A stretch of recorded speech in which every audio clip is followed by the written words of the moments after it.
Hello everyone. Today we are going to continue second part of polymer, that is classification of polymer. In last lecture we did source and structure. Classification using source, that is natural, synthetic, semi-synthetic, and second one is structure, जिसमें हमने तीन देखा था, linear, branch and cross linking. अब हम लोग next classification देखेंगे जो कि है बेस्ड ऑन मॉलिक्यूलर फोर्स. इसके अंदर चार सब टाइप है बेस्ड ऑन मॉलिक्यूलर फोर्स. पहला है इलास्टोमर, दूसरा है फाइबर, तीसरा है थर्मोसेटिंग और चौथा है थर्मोप्लास्टिक. ठीक है, वापस कह रही हूँ, based on molecular force, polymer के अंदर जो फोर्सेस रहते हैं उसके हिसाब से क्लासीफाई किया हुआ है. तो पहला है इलास्टोमर. तो इसमें चार टाइप हैं, पहला है इलास्टोमर, दूसरा है फाइबर्स, तीसरा है थर्मोप्लास्टिक एंड थर्मोसेटिंग. तो पहला हम देखते हैं इलास्टोमर. ठीक है, ये इलास्टोमर जो होता है इलास्टिक की तरह होता है. When polymer is stressed the polymer chain stretches and but due to the cross linking tearing is prevented. और जैसे हम लोग स्ट्रेन को रिलीव करते हैं वो अपनी ओरिजिनल पोजीशन पे आ जाता है, तो इलास्टिसिटी दिखाता है, इसीलिए इसे इलास्टोमर कहते हैं. इनका नेचर होता है soft, stretchy and they are used in making rubber bands. आपके लिए कुछ स्ट्रक्चर्स फोटोज रखे हुए हैं, that is neoprene, vulcanised rubber. ये जो है रबर के ही फॉर्म्स को नॉर्मली इलास्टोमर्स में आते हैं. वल्कनाइज्ड रबर क्या होता है, जो नेचुरल रबर होता है उसमें थोड़े केमिकल्स डाले जाते हैं, सल्फर डाला जाता है और वल्कनाइज्ड रबर बनाया जाता है. नेक्स्ट है फाइबर. फाइबर जो है वो है, उसमें सबसे स्ट्रॉन्ग इंटरमॉलिक्यूलर फोर्स होता है. ध्यान देना, एंट्रेंस में ये आया था कि इलास्टोमर जो फोर्स कौन सा होता है, नॉर्मली होता है वेन डर वाल फोर्स. और फाइबर में जो होता है strong intermolecular force in fibre of polymers are due to hydrogen bonding. इसमें हाइड्रोजन बॉन्डिंग होने की वजह से इनका टेंसाइल स्ट्रेंथ ज़्यादा होता है, इसीलिए इनका मेल्टिंग पॉइंट, इनकी डेंसिटी ज़्यादा होती है. Where they are used in textile industry, they are used in strong ropes, making strong tire cords. So in this type of fibers or polymer, they are bind together by hydrogen bonding. ठीक है, तो molecular forces number 1 हमने किया elastomer, number 2 किया fibre. Fibre के आप example देख सकते हो, rayon, artificial silk, polyester, acrylic.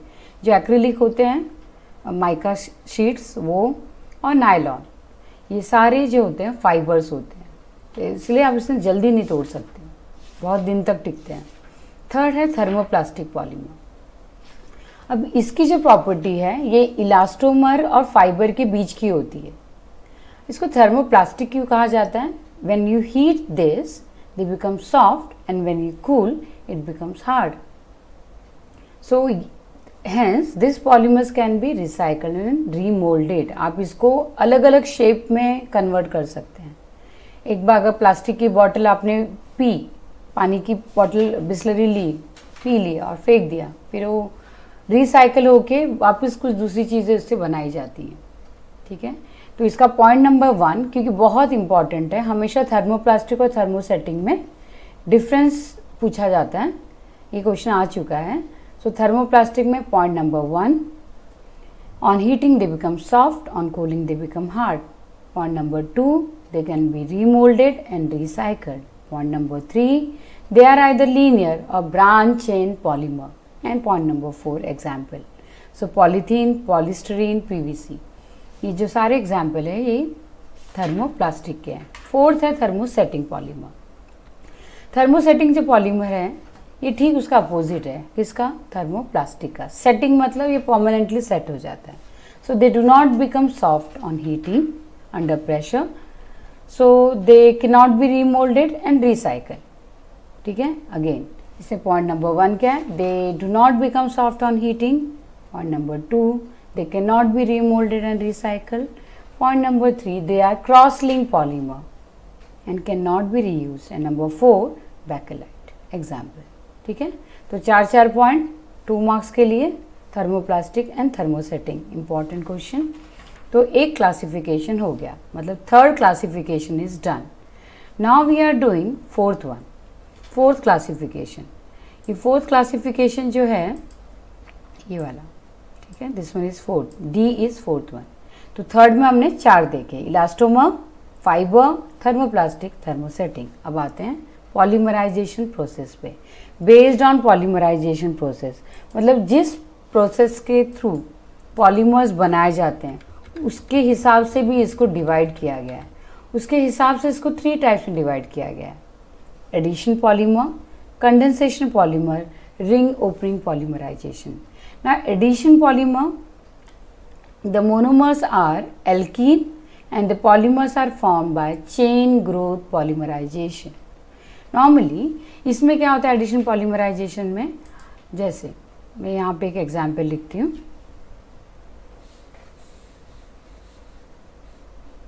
हम लेते हैं पॉलीथीन बनाते हैं, तो पॉलीथीन के लिए जो मोनोमर यूज्ड होता है वो है इथीन, ठीक है। इस इथीन के बहुत सारे मॉलिक्यूल्स लीनियरली कंबाइन हो रहे हैं। मैं 2 ही मॉलिक्यूल ले रही हूँ यहाँ पर, ठीक है। ये जो है ये मेथड किस पे बेस्ड होता है? आपने 11th में एल्केन चैप्टर में फ्री रेडिकल मैकेनिज्म मैंने पढ़ाया था, जिसमें 3 स्टेप होते हैं: chain initiation, chain propagation and chain termination. Lecture start करने के लिए हमने सेलिब्रिटी को बुलाया, उसने लेक्चर लिया और फिर लेक्चर को टर्मिनेट कर दिया। उसी तरह पॉलीमर बनाने के लिए मैंने पेरोक्साइड एज अ इनिशिएटर डाला, उसके बाद चेन इनिशिएट हुआ, फ्री रेडिकल बना, वो फ्री रेडिकल कंबाइन होता गया। जैसे ये यहाँ पर मैंने पेरोक्साइड डाला तो मेरा CH2 डॉट बना। ये CH2 डॉट कहाँ अटैक करेगा? इस डबल बॉन्ड को, इस कार्बन को। फिर वापस से डबल बॉन्ड टूटा, फिर ये कार्बन, ये जो फ्री रेडिकल है यहाँ शिफ्ट हो गया, फिर ये फ्री रेडिकल दूसरे कार्बन को अटैक करेगा। इस तरह ये लॉन्ग चेन ऑफ पॉलीमर्स बनता जाएगा।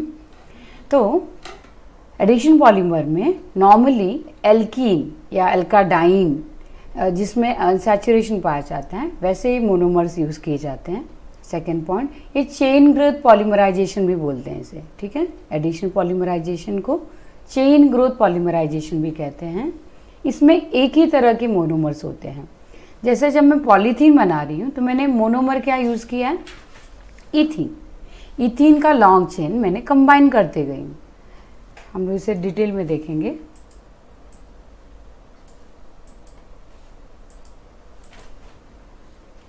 ये है मेरा इथीन, इसमें मैंने पेरोक्साइड डाला, जैसे बेंजोल पेरोक्साइड यूज़ किया, ठीक है।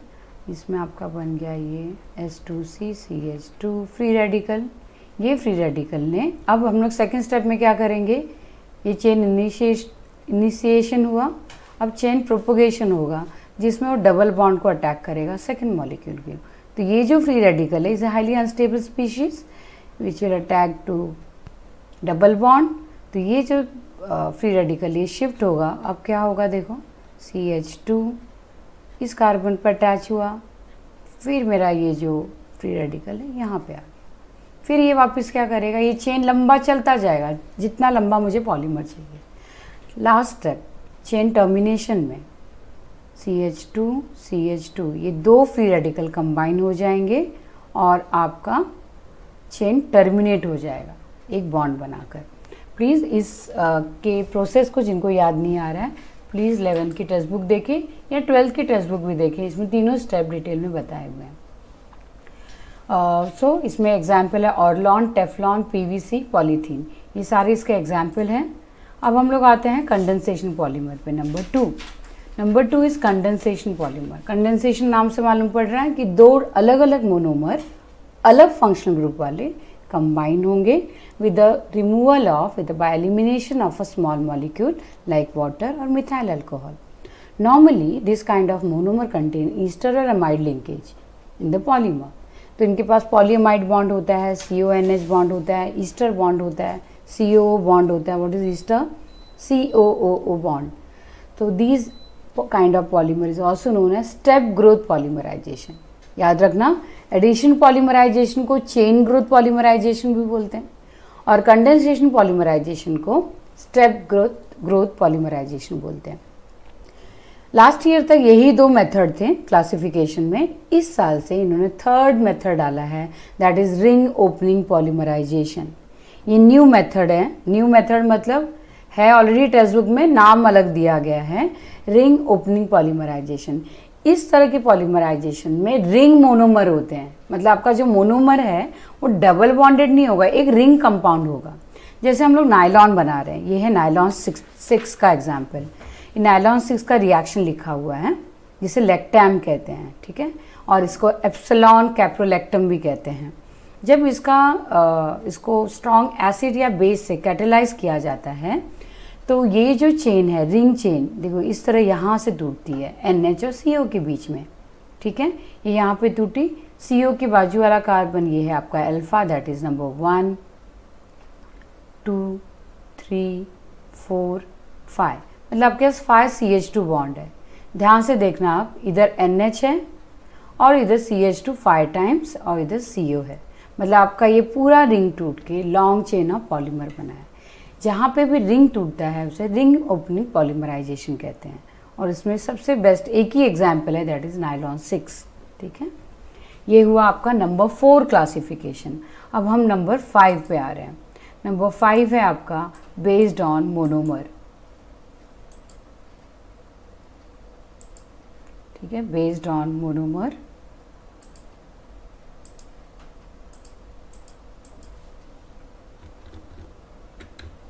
मतलब हम लोग किस तरह के मोनोमर को यूज़ करते हैं उसके ऊपर क्लासीफाई किया है। अब देखो कहीं कहीं पे जैसे पॉलीथीन है, तो पॉलीथीन में हमने क्या यूज़ किया था, कौन सा मोनोमर यूज़ किया था, ईथीन। तो मेरा वो एक ही तरह का मोनोमर था। या मैं टेफ्लॉन बना रही हूँ, टेफ्लॉन में मैं यूज़ करती हूँ खाली पॉली टेट्राफ्लूरोइथिलीन और यही कंबाइन होता जाता है N टाइम्स। तो मैंने एक ही तरह का मोनोमर लिया। जब आपका मोनोमर एक ही होता है, सेम स्ट्रक्चर होता है, उसे कहते हैं homopolymer.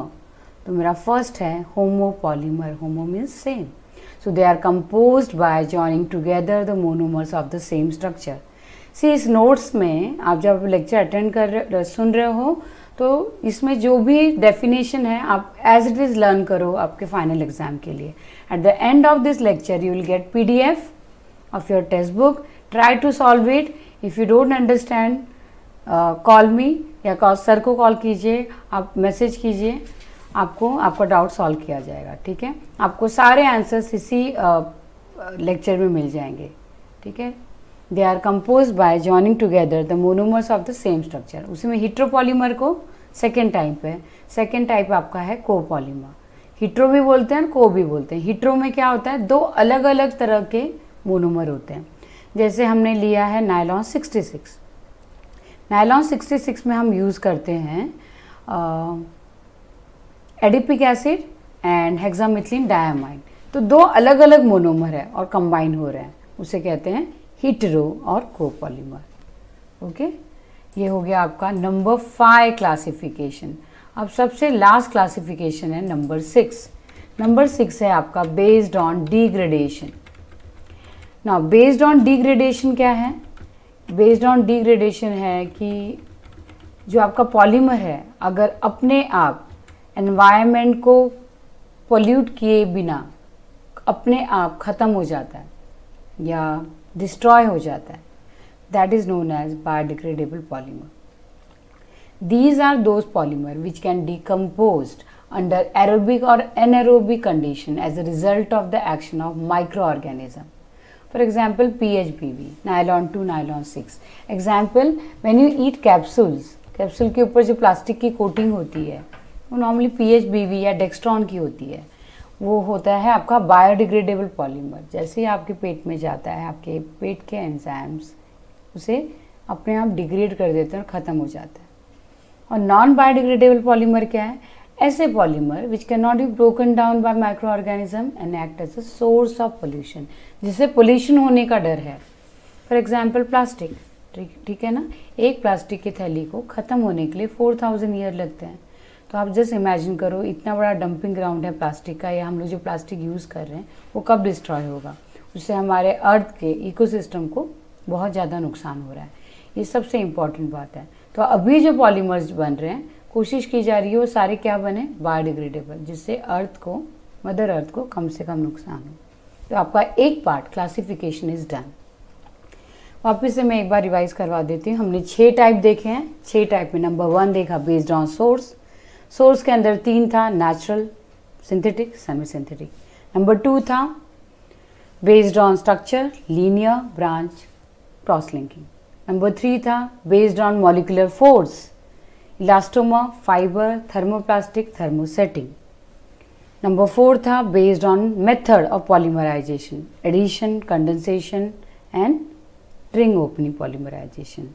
Number 5 based on monomer, एक था होमोपॉलीमर एंड दूसरा था हेटेरोपॉलीमर। और लास्ट था based on degradation, biodegradable and non biodegradable.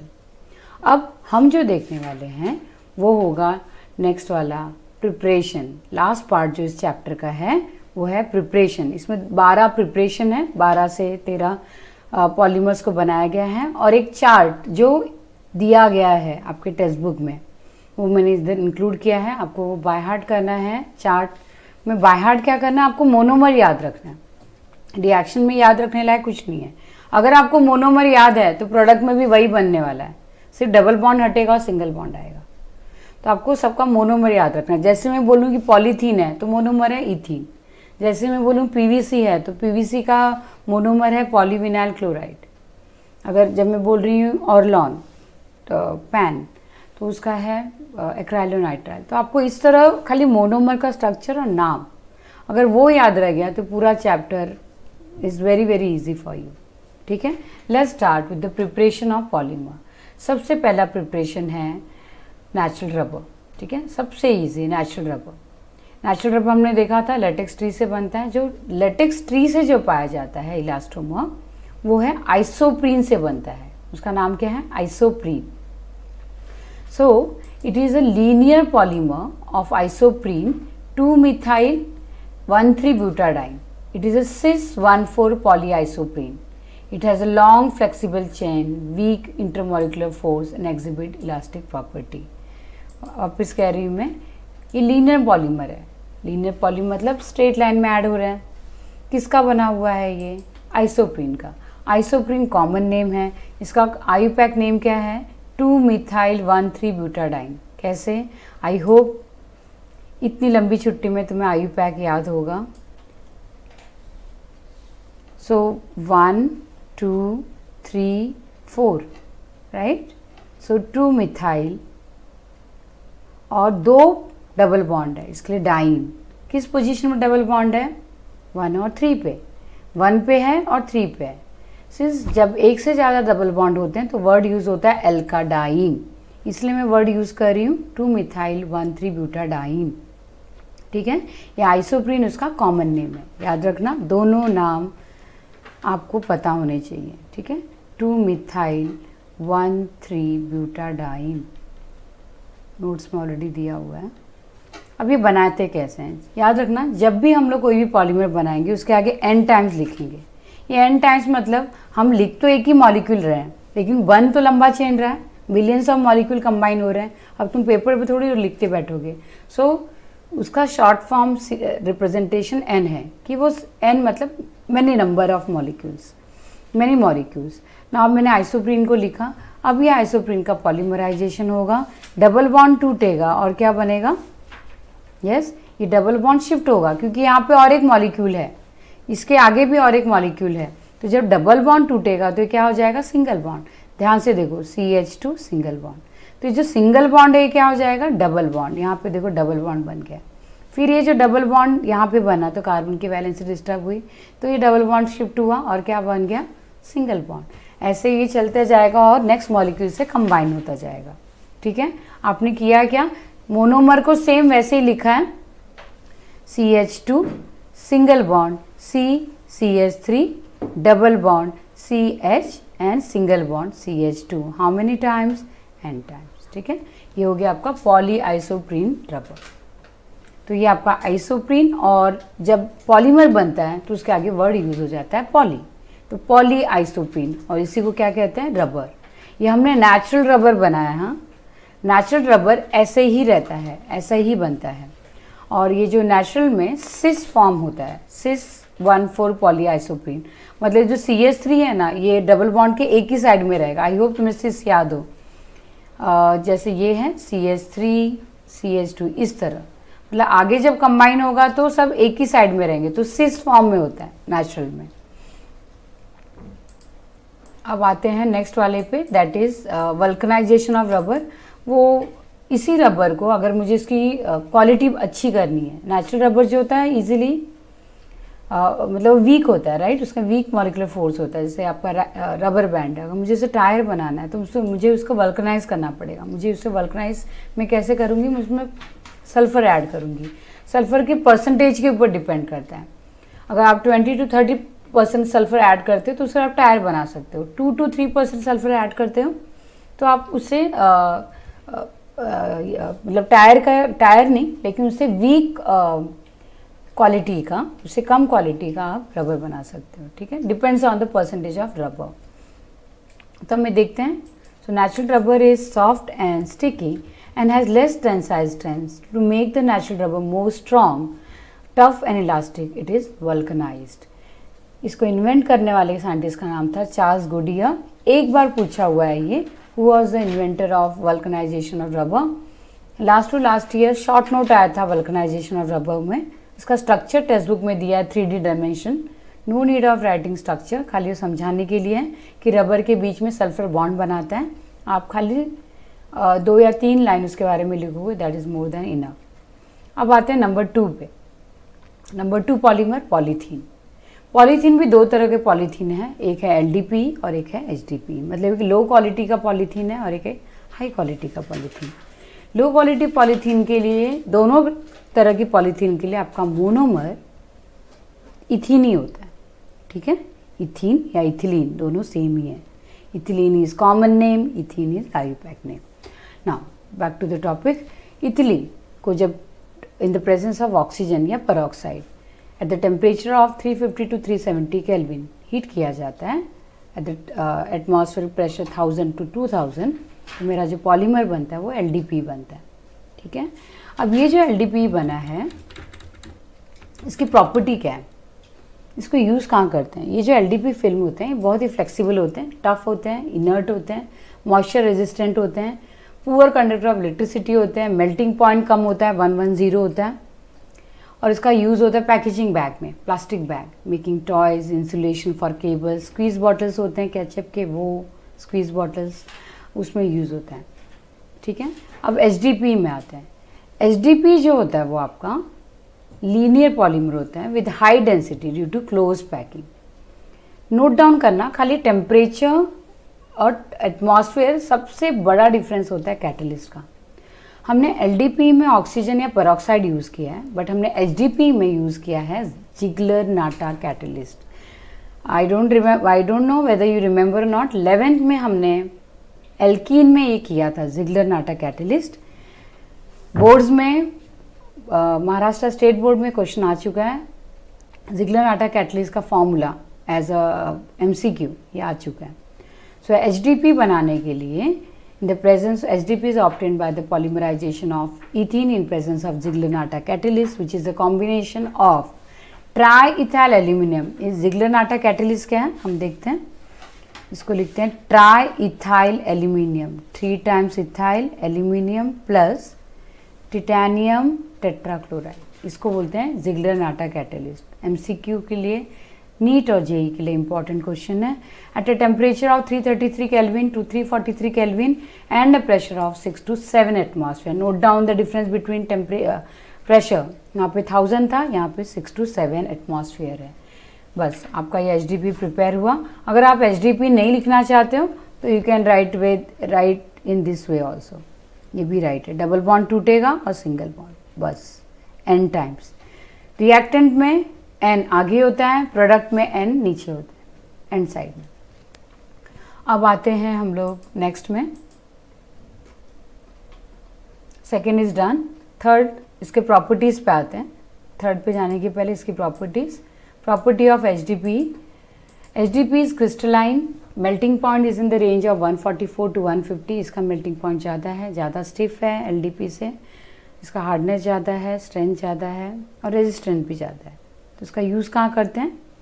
Buckets बनाने में, dustbin, bottles, pipe, high quality के, laboratory ware, another object ware high tensile strength. जैसे अगर आप बीएमसी के जो डस्टबिन होते हैं वो हाई टेंसाइल स्ट्रेंथ के होते हैं, वेयर जो हम लोग घर में यूज़ करते हैं वो वीक होते हैं।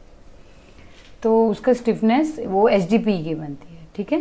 तो ये हो गया सेकेंड टाइप। तो हमने पहले रबर किया, रबर देखा, वल्कनाइज रबर देखा। सेकेंड देखा हमने इथीन में 2 देखा, एलडीपी देखा और एचडीपी देखा, ठीक है। दिमाग के अंदर क्लासिफिकेशन करते जाओ। नंबर 3 आते हैं अभी Teflon. Teflon is polytetrafluoroethylene. Polytetrafluoroethylene. Now, polytetrafluoroethylene is the monomer used is tetrafluoroethylene. ठीक है। अब इसमें मोनोमर क्या है? टेट्राफ्लूरोइथिलीन।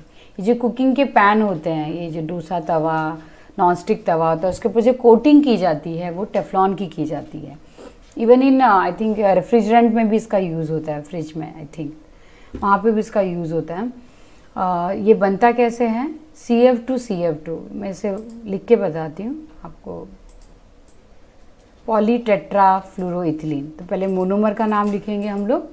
मोनोमर का नाम है आपका CF2।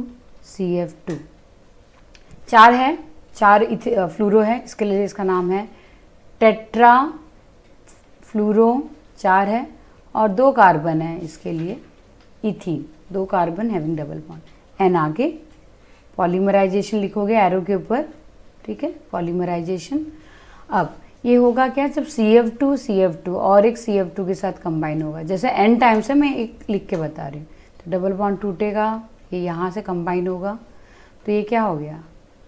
ये आपको आगे चेन बनाना ज़रूरी है। इसका मतलब है कि आगे भी मॉलिक्यूल और पीछे भी है।